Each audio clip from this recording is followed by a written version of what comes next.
한 번 더요. 성공하는 길과 실패하는 길이 있습니다. 누구든지 땅에 태어나서 한평생을 사는 가운데 누구든지 성공하기를 원합니다. 승리하기를 원합니다. 두 가지 길이 있습니다. 성공하는 길이 있고 실패하는 길이 있습니다. 나는 여러분들 모두가 성공자의 길을 걷게 되기를 주의 이름으로 축복합니다. 길 중에는 사람 다니는 길이 있고 동물이 다니는 길이 있습니다. 전국에 도로를 잘 만들어 놓았습니다. 도로 상황이 전 세계 약 4위 정도가 된다고 합니다. 좋은 나라에 살고 있습니다. 또 대한민국 모든 산들을 다 다닐 수 있도록 하겠다고 하니 또 얼마나 좋은지 모릅니다. 산 좋아하는 저 같은 사람은 좋지만 전국 명산을 가보기에는 시간이 없어 못 갑니다만 얼마나 좋은 일인지 모릅니다. 모든 도로를 쭉쭉 내는 가운데에 산들을 맥을 끊어놨기 때문에 동물 다니는 길이 없어서 모든 동물 달릴 수 있는 길을 또 만들어 놓는다고 합니다. 잘하는 것입니다.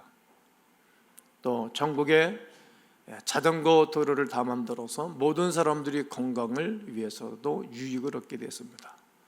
제가 시간이 되어지면 집에서부터 출발을 해가지고 부산까지 자전거를 한번 타고 가려고 하는데 주부에 나오면 동참하시길 바랍니다. 젊은이들만 동참할 수 있습니다. 이강원 집사님이 제가 얘기했더니 목사님 왜 그러세요? 연세도 생각해야지. 60 안 됐거든요. 도로가 전국에 자전거 도로 다 뚫려 있습니다. 여기 있기도 헬리콥터도 다니는 길이 있습니다. 항로를 이탈하면 비상이 걸립니다. 왜냐하면 잘못된 비행기일 수도 있고 공격성으로 바뀌는 비행기일 수 있기 때문입니다. 이처럼 다 길이 있습니다. 사람도 짐승도 자전거도 배도 자동차도 헬리콥터도 항공기도 다 길이 있습니다. 잘못하면 넘어지고 파손하고 추락하게 됩니다. 이스라엘 나라에는 세 갈래 길이 있었습니다. 첫 번째 길은 왕족과 귀족들이 다니는 길입니다. 두 번째 길은 장사꾼들이 다니는 상로였습니다. 세 번째 길은 족장들이 걷던 신앙의 길입니다. 하나님께 제사하러 가는 길, 예배하러 가는 길입니다. 이스라엘을 순례하면 신앙의 길, 예배를 드려 성전으로 올라가는 길을 우리는 만날 수가 있게 되어집니다. 그렇습니다. 어떤 길을 가느냐, 어떤 길을 가느냐, 어떤 길로 가는가 하는 것은 인생을 결정짓고 행복행을 결정짓는 처사입니다. 마태복음 7장 13절과 14절에서 우리 주님은 두 가지의 길이 있다라고 가르쳐 주십니다. 좁은 문으로 들어가라. 멸망으로 인도하는 문은 크고 그 길이 넓고 그리로 들어가는 자가 많지 않다라고 말합니다. 반면에 생명으로 인도하는 문은 좁고 길이 협착하여 찾는 자가 적다라고 말씀하십니다. 좁은 문은 생명으로 인도하는 문입니다. 들어서기만 하면 조금은 힘이 듭니다만 그 길은 생명의 길, 축복의 길이 되는 것입니다. 그러나 좁아서 들어가기가 힘이 듭니다. 넓은 문은 넓고 커서 누구나 들어갈 수가 있습니다. 들어서기도 걸어가기도 편한 문입니다. 하지만 그 문으로 들어가면 결국은 멸망, 패망의 길로 걷는 것입니다. 현대인들은 쉽고 편하게 마음대로 가는 길을 행복이라고 말합니다. 성경은 영원히 평안한 길을 걸어가는 것을 행복한 길이라고 가르칩니다. 그래서 잠깐 편하고 좋은 것 때문에 영원한 가치와 축복을 포기하면 안 되는 것입니다. 오늘 성경 본문은 성공과 실패의 갈림길을 오고 간 여호사밧에 대한 말씀이 되겠습니다. 여호사밧은 35세의 즉위를 해서 약 25년간 남왕국 유다를 다스렸던 왕입니다. 남유다 왕국을 다스렸던 선왕이 네 사람이 있는데 아사왕, 여호사밧 왕, 히스기야, 요시야 왕, 이 네 왕을 가리켜 선왕이라고 말합니다. 그중 한 사람인 여호사밧은 선정을 베풀었고 신앙적으로 건실을 했으며 경제를 발전시켰습니다. 오늘 읽어드린 17장과 18장 전체를 통해서 우리에게 잘 가르쳐 있는 말씀이 되겠습니다. 하지만 여호사밧에게도 성공의 길을, 실패하는 두 길을, 양명성을 우리에게 보여주고 있습니다. 이것이 인간이요 그가 걸어온 두 길을 오늘 살펴보면서 우리는 이 나라는 우리 모든 어떤 길을 걸어가야 될 것인가에 대하여 선택하기를 원합니다. 첫째는 성공하는 길입니다. 여호사밧은 성공의 길을 걸어갔던 사람입니다. 그의 첫 번째가 자주 국방을 실현시킨 사람입니다. 오늘 1절과 2절을 보면 아사의 아들 여호사밧이 대신하여 왕이 되어 스스로 강하게 했고 이스라엘을 방어하되라고 말합니다. 유다 모든 성읍을 강건하게 했고 성마다 주둔군을 두고 국경 수비대를 두어 국경을 굳게 지키게도 했습니다.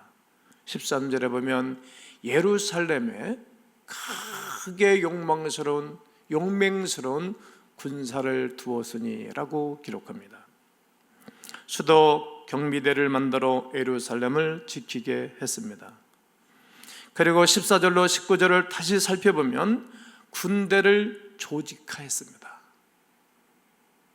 일사불란하게 움직일 수 있도록 조직을 잘했습니다. 교회도 조직화가 되어줘야 됩니다. 기업도 전체가 조직은 중요합니다.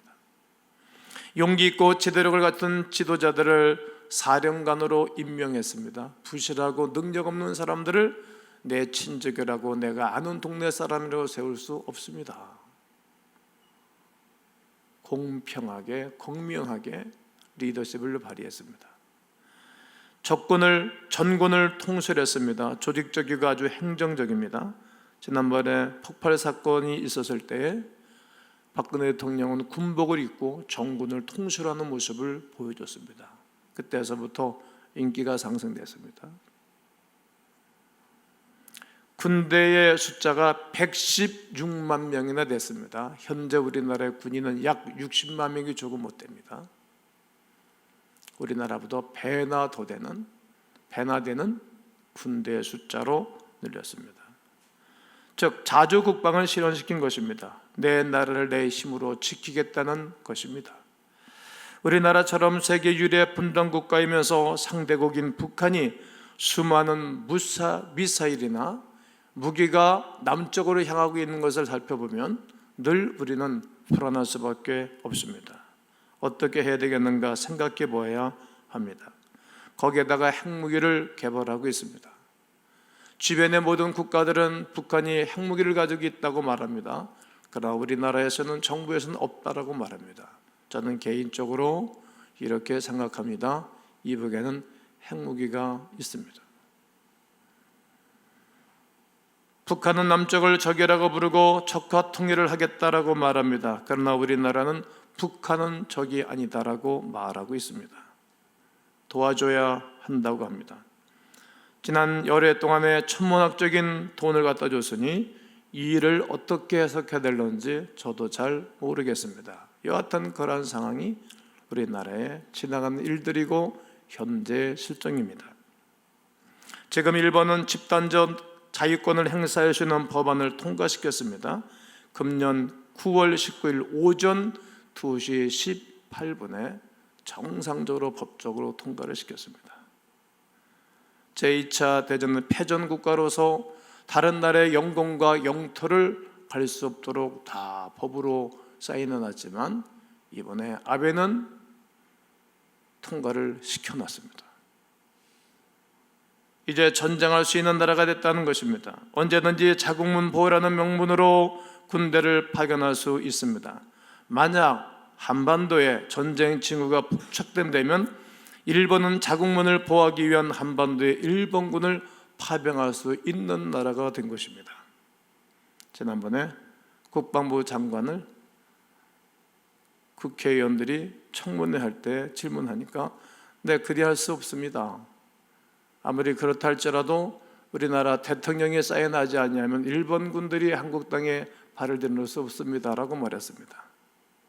그러나 언제 일본 사람들이 우리나라 왕한테 대통령한테 묻고 이 나라에 침공했습니까? 현재 독도가 자기 땅이라고 주장하는데 우리나라 정부에다가 승인받고 하는 얘기 아니잖아요. 시국은 이렇게 움직이고 있습니다. 일제강점기 이후 또다시 일본군이 이 땅을 올 수도 있다는 것입니다. 이런 시국에 우리는 어떻게 해야 되겠습니까? 여하튼 여호사밧은 자주 국방을 했습니다. 그는 유일한 신앙 회복을 이뤄냈던 사람입니다. 오늘 3절을 다 함께 읽겠습니다. 시작.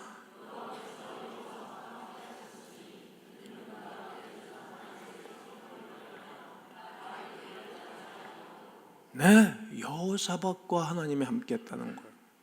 그의 조상 다윗의 처음 길로 행하였다. 바알들에게 구하지 아니했고, 그때 당시 어떤 시대인 경우 왕도 왕비도 대신들도 여자도 남자도 모든 사람들이 바알에게 입맞추고 절하고 우상을 섬겼던 그러한 세대입니다. 그러나 그런 상황 가운데서도 여호사밧은 다른 사람들이 다 그렇게 산다 할지라도 그는 온전한 신앙을 가졌다는 것입니다. 우상을 척결합니다. 매우 잘한 것입니다. 4절에 보면 오직 그의 아버지 하나님께 구하며 그의 계명을 행하고, 늘 그는 하나님께 기도하는 사람, 말씀을 딱 붙잡고 살아갔던 사람입니다. 아사라 목상을 깨뜨렸습니다. 산당을 다 부숴버렸습니다. 여호사밧은 하나님께 구하고 물었습니다. 유일신 신앙입니다. 할렐루야. 오직 한 분 여호와 하나님을 섬기는 신앙입니다. 하나님 앞에 신앙을 회복한 것입니다. 예수님 믿는 사람은 늘 하나님께 묻고 하나님 말씀이 맞는가 아닌가를 조명하면서 하루하루 살아가는 사람들입니다. 이것이 유일신 신앙이고 건전한 신앙입니다. 그는 또한 경제를 발전시켰던 왕이었습니다. 12절에 보면 여호사밧이 점점 강대하여 유대의 경관 요새와 국고성을 건축하고 유다 여러 성에 공사를 많이 하고, 여러 성에 동시다발로 공사를 하면서 경제 활성을 일으켰습니다. 11절에 보면 블레셋 사람들 중에서는 여호사밧에게 예물을 드리며 은으로 조공을 바쳤고 라고 기록하고 있습니다. 경제 성장을 도모했습니다.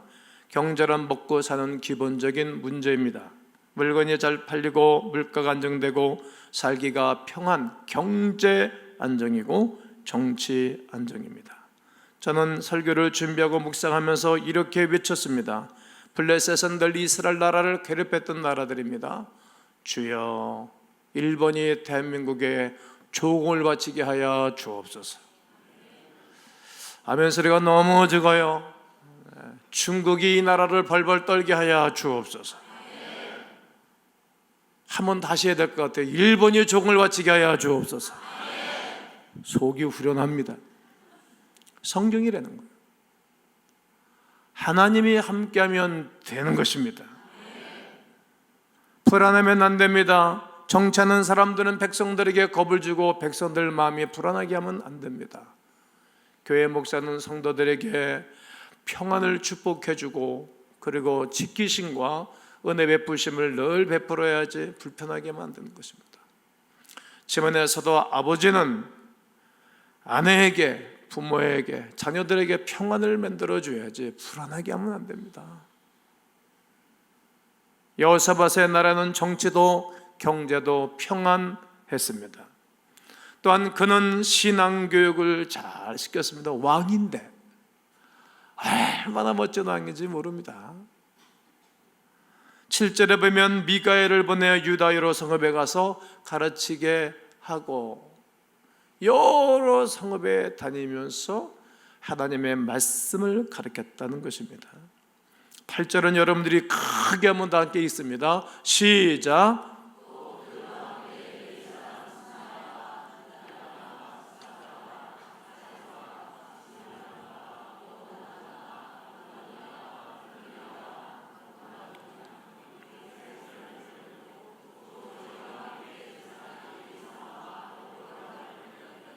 네, 제사장들을 보냈다는 것입니다.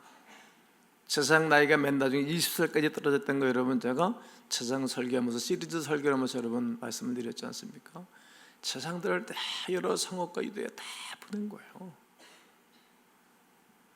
그러고 나서 9절에서는 율법책을 가지고 뭘 가지고요? 율법책을 가지고 유다에서 가르치되 그 모든 유다 성읍들로 두루 다니며 백성들을 가르쳤더라. 성경 말씀, 하나님의 말씀을 가르친 것입니다. 성도 여러분, 하나님 말씀으로 잘 어려서부터 가르쳐 놓으면 나이가 먹고 늙어서도 하나님을 떠나지 아니할 줄로 믿습니다. 하나님 안에 잘 살게 됩니다. 전 백성들에게 성경을 가르친 것입니다. 하나님의 말씀을 잘 가르쳐서 그 말씀대로 살도록 하였던 것입니다. 영국은 해적의 나라였습니다. 하란 여인들을 붙잡아다가 해적처럼 살다가 그들을 붙잡아 살았습니다. 사랑해서 살아도 어려운데 다른 험한 사람들, 무식한 사람들 앞에 붙잡혀 가서 살던 여인들 얼마나 고생했습니까? 여기 여성들 계시면 그냥 해적한테 도둑놈한테 붙잡혀 살지 않는 거 감사하시기 바랍니다. 또 이런 설교 들으면 내 남편이 도둑인데 늑대인데 그런 게 어디 있어요? 그 사람도 훨씬 낫지. 부부 앉아있는 분들은 한번 남편을 우르르 한번 쳐다보세요. 결혼한 사람 하나도 없어요? 여러분 해적한테 붙잡혀가 살아서 얼마나 지옥 같았겠어요. 살다 보니 애가 생겼어요. 말도 통하지 않는데 믿음이 있었던 사람들이니까 네덜란드 사람들이거든요. 히딩크의 나라. 거기서 성경을 가르친 거예요. 애들한테 세월 가고 대를 물려가면서 그들이 좋은 나라 대영 제국이 된 거 아니겠습니까? 하나님 앞에 예배를 드리고 그 후손들이 존귀한 나라가 됐습니다. 나는 우리 대한민국도 이런 날이 오기를 고대합니다. 그런 날이 되기를 예수의 이름으로 선포합니다. 그랬더니 하나님께서 3절에 뭐라고 말씀하십니까?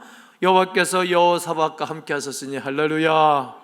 하나님이 함께 했다는 겁니다. 4절에 오직 그의 아버지의 하나님께 구하며 5절에 여호와께서 나라를 그의 손에서 견고하게 하시며 나라를 튼튼하게 했다는 것입니다. 10절에서 여호와께서 유다 사방의 모든 나라에 두려움을 줬다는 거예요. 나는 이 민족이 보호를 받는 길, 물론 정치 잘하셔야 되지만 하나님 앞으로 온 백성들이 돌아오면 북한도 일본도 중국도 하다못해 미국도 다 두려워할 줄로 믿습니다. 이제 여호사밧과 싸우지 않았다는 거예요. 누구 왕 시절에 여호사밧 왕 시절에 전쟁의 종식이 있었다는 것입니다.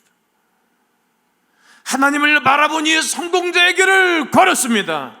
아멘 해보세요. 왕도 복을 받고 나라도 복을 받고 국방도 튼튼해지고 여호사밧은 성공할 수밖에 없는 삶을 살았던 것입니다. 난 여러분과 제가 이 믿음의 길을 걷게 되기를 주의 이름으로 권면합니다. 이제 아픈 이야기 할 것입니다. 상처받은 이야기, 실망스러운 이야기를 할 것입니다. 그러면서 우리는 그 길로 걸어가지 않기를 원합니다. 거부해야 됩니다. 두 번째 길은 실패한 길입니다. 여호사밧이 성공의 길을 계속 걸어갔으면 얼마나 좋았을까 하는 그런 안타까움이 있습니다. 마치 갈라디아 교회들이 성령으로 시작할 때 육처럼 마치는 것처럼, 마치 솔로몬 왕이 맨 처음에 믿음으로 살다가 나중에 망가져서 나라 두쪽 내는 것처럼 말입니다. 아픈 이야기가 여호사밧에게도 있었습니다. 잘못된 길, 실패의 길을 걷습니다. 그 하나가 뭡니까? 정략 결혼을 시킨 것입니다.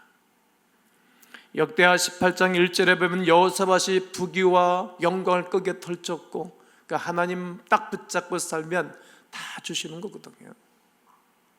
그런데 누구와? 아합 가문과 혼인남으로 인적 관계를 맺었더라.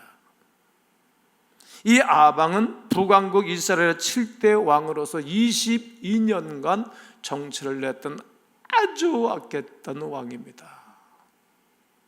그러니까 본인은 북유다와 좀 화친하게 살고 싶었던 모양입니다. 우리나라는 어느 대통령 정부 시절에 이러면서 다 하신 얘기니까 소련에 돈 뭉청 달러 빌려줬습니다. 못 받았습니다. 우리 정부가 비행기로 또 이게 무기로 소련에서 받겠다 그랬더니 미국에서 또 압력을 했습니다. 못 받았어요. 아직까지 못 받았습니다. 그 돈을 왜 빌려줍니까? 여러분, 돈도 좋은 사람 빌려주십시오.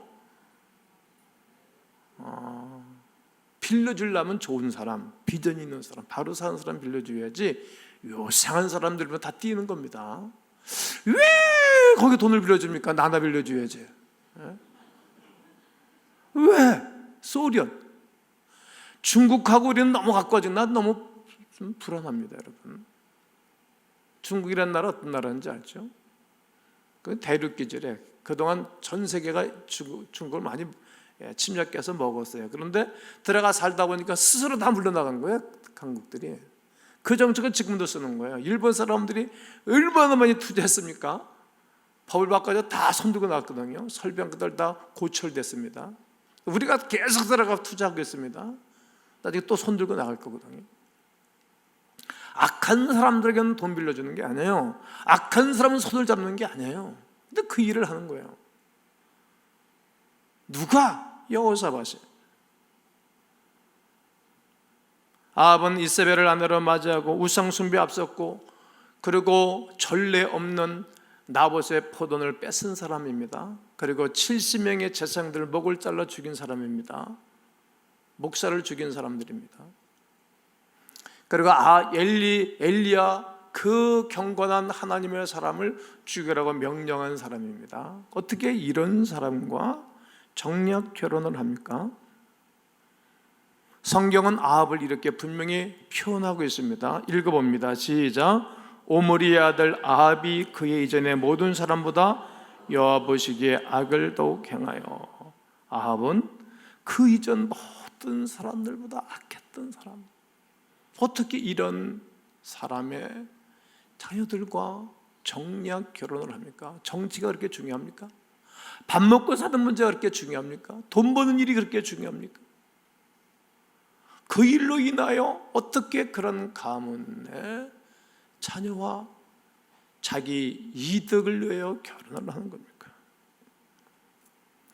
여호사밧은 그런 악명 높은 아합의 딸을 며느리로 맞아 사단 관계가 된 것입니다. 아합과 사돈을 맺으면 남북 관계가 좋아질 것이라고 잘못 판단했기 때문입니다. 악한 사람은 여전히 악한 것을 기억해야 됩니다. 아합이 이세벨과 결혼하고 결국 패망한 것처럼 여호사밧도 그것이 원인이 되어 죽을 고비를 여러 번 겪게 됩니다. 그리고 에후 선지자의 모든 마지막 책망을 받게 됩니다. 책망 한번 들어볼까요? 역대하 19장 2절 읽습니다. 시작.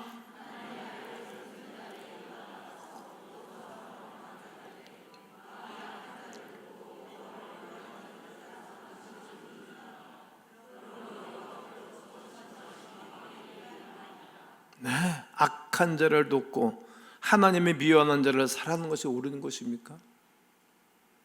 하나님이 미워하는 자를 사랑하는 것, 참 어처구니 없는 행동을 한 것입니다. 그러므로 하나님께로부터 진노하심이 왕에게 임할 것입니다. 주의 종이 선포했습니다. 경고했습니다. 결국은 하나님이 인간에게 주신 최초의 선물이 결혼입니다. 창세기 2장에서 이미 결혼해서 말하고 있기 때문입니다. 타락 이전에, 3장 타락 이전에 2장에서 결혼에 대한 메시지를 하나님 하고 있는 것입니다. 근데 이 귀한 결혼을 어떻게 자기 이득과 자기 일을 위하여 결혼을 하는 겁니까? 여러분, 결혼은 사랑해서 하는 것이고 앞으로 사랑하기로 약속하고 하는 것이고 하나님의 나라를 위해서 우리가 결혼하는 것이지 다른 목적에 대해서는 안 되는 것입니다. 몇 가지 결혼에 대해 원리를 제공해 볼 것인데, 첫째는 쉽게 결혼하고 쉽게 헤어지는 것을 피해야 됩니다. 신중하게 선택하셔야 되고 지속적인 관계를 가져야 하고 유지하는 것이 결혼입니다. 어떻게 유지할까? 서로 책임을 공유해야 됩니다. 남편만 책임지는 것이 아니라 아내도 책임져야 되는 것입니다. 공유도 같이 해야 되는 것입니다. 이방 결혼은 피해야 됩니다. 피치 못할 사정으로 이방인과 결혼을 했다면 반드시 그 영혼을 책임지고 구원해내야 됩니다. 왜냐하면 그것이 사명이니까. 용감하고 자신 있으면 해야 됩니다.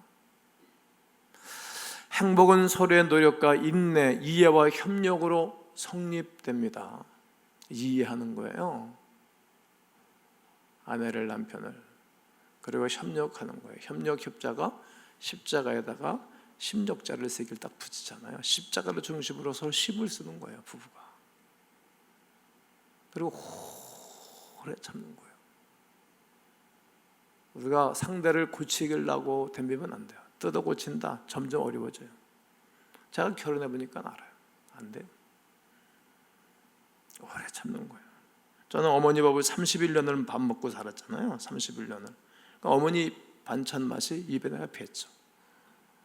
결혼해서 맛있죠, 맛있죠. 왜 여자들은 밥 해놓고 반찬 해놓고 맛있냐고 왜 묻는지 모르겠어요. 본인이 잘 아는 이야기를 왜 이렇게 묻는지 모르겠어요. 아주 대답하기 어려워. 밥 먹을 때마다 피곤해. 그렇고 뭐 적당히 맞는 거죠. 나중에 내가 오래 살고 뭐 그러려고 해서 맛있다 그랬지만 실은 거짓말이었습니다. 그런 하얀 거짓말 하면 안 되는데 뭐 살기면 살아야 되니까. 한 20년 지나니까 어머니 입맛이 이제 기억이 점점 사라지고 한 28년 사니까 이제 먹을만 합니다. 먹을만 해요. 20년 동안 기다렸습니다. 힘들었습니다. 아주 어려웠습니다. 참는 거예요. 그게 결혼이에요. 그거 싫으면 지금 아예 하지 마시고 혼자 살다가 예수 신랑 나는 그의 신부로 살다가 가는 거예요. 양가의 가계도를 살피고 건강 상태도 살피는 것이 좋습니다. 건강은 행복 조건의 하나입니다. 여러분, 인천 땅 부평구에도 에이즈 환자들이 많다는 것을 꼭 기억하셔야 됩니다. 네, 정말 중요한 부분입니다. 신앙의 가정, 예수를 모신 가정을 이루기 위해서 최선을 다해야 됩니다. 우리의 가정의 달에 부르는 찬송 중에 예수만 섬기는 우리 집 고마워라 임마누엘 복되고 즐거운 하루하루, 이 찬송 우리가 수없이 해왔습니다. 앞 여호사밧과 앞 양가의 불신앙으로 성립된 정력 결혼은 실패작이었습니다. 망가지고 깨질 일입니다. 이것이 여호사밧이 잘못된 길을 걸어간 것입니다. 두 번째, 그는 잘못된 길을 걸어갔습니다. 악한 교제입니다. 이렇게 죽을 고비를 여러 번 겪으면서 잘못 정략결하는 것이 실패라고 하면 이제 정신 차려야 되잖아요. 근데 어떻게 사는가 보십시오. 20장 35절 보면 유다 왕 여호사밧이 나중에 또 그 이후에 이스라엘 왕 아하시아와 교제했는데, 아하시아는 심히 뭐하는 사람이었다?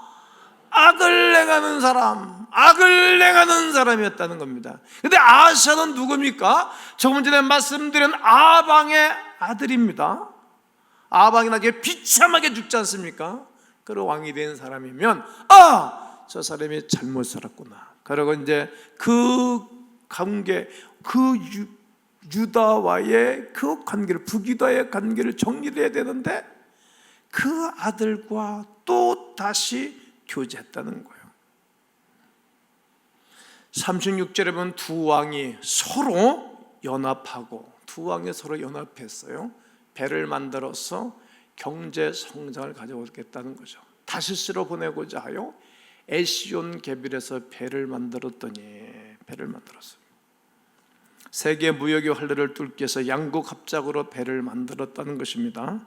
그러나 37절에 선지자의 입을 통해서 정확하게 말합니다. 뭐라고 한가 들어보십시오.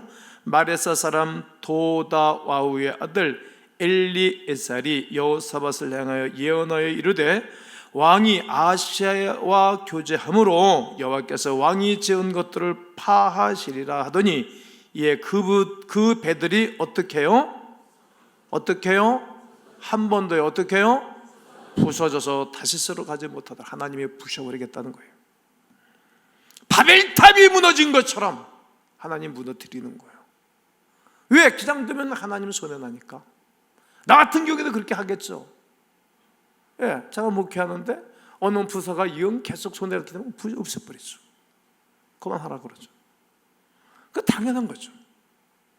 하나님이 그걸 내버려두면 손해날 거니까 하나님 나라에 부숴버렸겠다, 그렇게 말하는 거예요. 주경학자 베이컨은 뭐라고 해석을 해놓은 것인가 하면, 그 배가 다스스로 가다가 뭘 만나서요? 풍랑을 만나서 자초되고 부서졌다라고 해석해서 저는 이 편을 선택합니다. 잘 봤습니다. 여호사밧의 실패는 하나님과 함께 힘쓰지 않은 데서 온 것입니다. 여러분과 제가 일평생토록 하나님 바라보고 하나님과 함께 힘쓰기를 주의 이름으로 권면합니다. 사랑과 세상적인 성공만을 바라보고 행하는 것입니다. 하나님과 깊은 관계를 유지하고 살아갔던 그가 잠시 잠깐 순간적으로 잘못 판단하는 거예요. 왕의 잘못된 판단, 목사도 잘못된 판단할 수 있죠. 목사도, 교회 중직자도 누구든지 실패할 수 있는 거예요. 여호사밧만큼 35세 왕이 돼서 정치를 잘하는 사람이 여기서 초장해, 나중에 잘못되는 거예요. 솔로몬처럼 맨 처음에 신앙 온전히 붙잡고 1000번제를 드리면서 하나님의 응답을 받고 죄를 받고 정치하는 사람이 얼마나 많은 거예요. 그가 나중에 잘못되는 것입니다. 갈라디아 교회가 성령으로 시작했다가 나중에 육체로 맞지는 아픔을 겪으면서 바울이 그 교회 편지를 써보는 것과 똑같은 것입니다. 그래서 실패하는 것입니다. 성도 여러분, 힘이 들어도 혹 어려워도 믿음의 길을 걷기를 주의 이름으로 권면합니다. 신앙의 길로 걸어가셔야 됩니다. 여호께서 여호사밧과 함께 하셨으니 이는 그가 그의 조상 다윗의 참 길로 행하여, 이 말씀 붙잡아야 됩니다. 하나님께서 함께 하시는 길 말입니다. 요한복음 1장 1절에서 주님 말합니다. 태초에 말씀이 계시니라. 이 말씀은 하나님과 함께 계셔서 이 말씀은 곧 하나님이라는 거예요. 그러니까 하나님의 말씀이 곧 하나님이라는 것입니다. 그런데 그 하나님의 말씀이 육신이 우리 가운데 거하시며 우리가 그 영광을 보니 독생자의 영광이 은혜와 진리가 충만하더라. 이 하나님의 말씀은 곧 예수님이라는 것입니다. 여러분과 제가 이 말씀을 붙잡고 이 땅을 살아가고, 교회가, 한국교회가, 이 민족이 이 복음을 증거하는 일, 사도행전 1장 8절에 너희가 성령을 받고 권능이 임하면 예루살렘, 유대, 사마리아 땅끝 이 복음을 증거하는 그런 나라가 되기 위해서 기도하면 하나님이 잘 되게 하실 줄로 믿습니다. 땅끝까지 복음을 전하는 하나님의 사람들, 우리 한국교회 이 나라가 되기를 주의 이름으로 축원합니다.